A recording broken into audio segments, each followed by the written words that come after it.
Guys നമ്മളപ്പോൾ ഇന്ന് ഉണ്ടാക്കാൻ പോകുന്നത് ഓണം സ്പെഷ്യൽ ആയിട്ടുള്ള ഇഞ്ചിപ്പുളിയാണ്. അപ്പം നമുക്ക് അതിന് വേണ്ട സാധനങ്ങൾ എന്താണെന്ന് പറയാം. ഫസ്റ്റ് തന്നെ നമുക്ക് വേണ്ടത് ഇഞ്ചിയും വെളുത്തുള്ളിയും കൂടി ക്രഷ് ചെയ്തതാണ്. പിന്നെ നമുക്ക് വേണ്ടത് ഉലുവ, പിന്നെ കറിവേപ്പില, ഉണക്കമുളക്, കടുക്, ശർക്കര, ഈന്തപ്പഴം, മുളക് പൊടി, മുളക്, പച്ചമുളക്, വെളിച്ചെണ്ണ, പുളി വെള്ളമാക്കിയത്.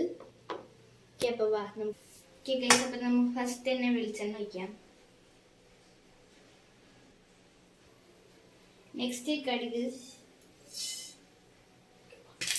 അപ്പം കടുക് ഇട്ടിട്ടുണ്ട്. അപ്പം നമുക്ക് ഇനി ഉള്ളി ഇടാം. ഉണക്കമുളക് ഇടാം.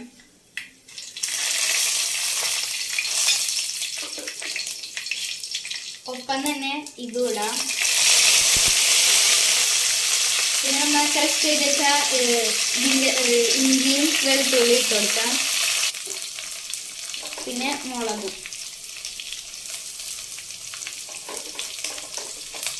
ഓക്കെ, നമ്മളെ ഇഞ്ചി സാധനങ്ങളൊക്കെ ഒന്ന് മൂത്തുന്നുണ്ട്. അപ്പം നമുക്ക് ഇനി പൊടികൾ ഇടാം. ഫസ്റ്റ് കുറച്ച് മുളക് പൊടി ഇടാം.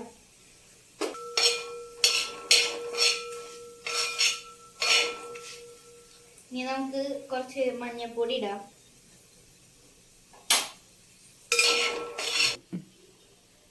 അപ്പൊ ഗൈസ് ഇനി ഇത്തിരി മല്ലിപ്പൊടിയും കൂടി ഇട്ട് കൊടുക്കാം. നന്നായിട്ട് ഇളക്കാം. അപ്പൊ നമ്മൾ ഇനി പുളിവെള്ളം ഇട്ട് ഒഴിക്കാൻ പോകുന്നത്.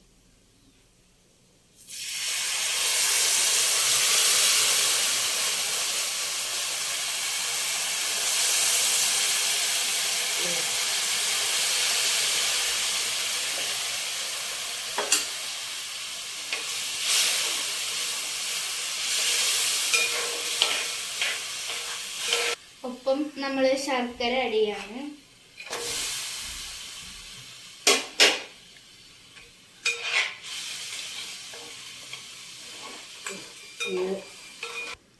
ഇനി കുറച്ച് ഈന്തപ്പഴം ആഡ് ചെയ്യാം.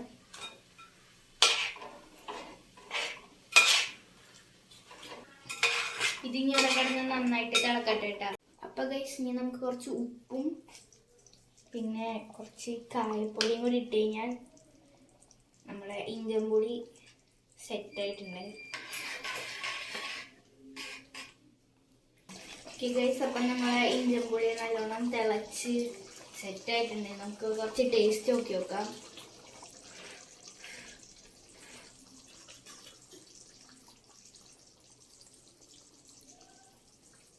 നല്ല ടേസ്റ്റ് ഉണ്ട് ഗൈസ്.